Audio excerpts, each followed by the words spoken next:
This video is about how I turned this glass jar into a Wetlands Terrarium, which you will see at the end.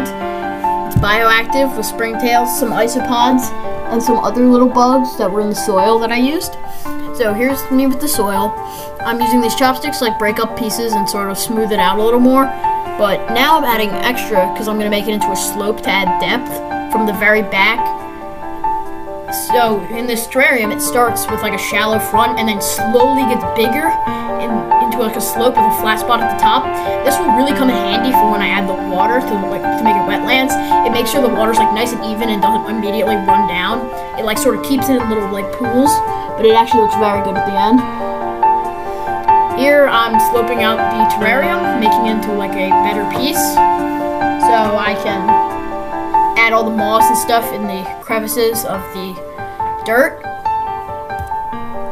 I'm about to add moss in a second, which really brings the whole terrarium together because it just starts with a barren landscape, but then when I put in the moss and this onion bulb plant, it actually looks really nice. The onion bulb plant is just a plant I found in my garden. I like how it looks. Once it's encased with moss on all sides of it, it's gonna look really good. Right now I'm just adding more sphagnum moss around the plant, which is going to make it look way better. The moss looks very dried out now, but once I add the water, it will really hydrate the plant and make it look a lot better. In 1 second, I'm going to add a nice purple flower, which is going to look really good planted in the back. And that's one of my favorite parts about this terrarium, the pop of purple. But right now I'm just surrounding the plant in moss. Here's the purple flower. It looks like I'm having a very hard time putting it in, but once I get it in, it's gonna look really good because it goes in under the moss, but it looks like just a little bit of stem poking out over the moss, which adds a really nice it's most of the terrarium's only green, but the pop of purple in the very back brings it all together and makes it look a lot better.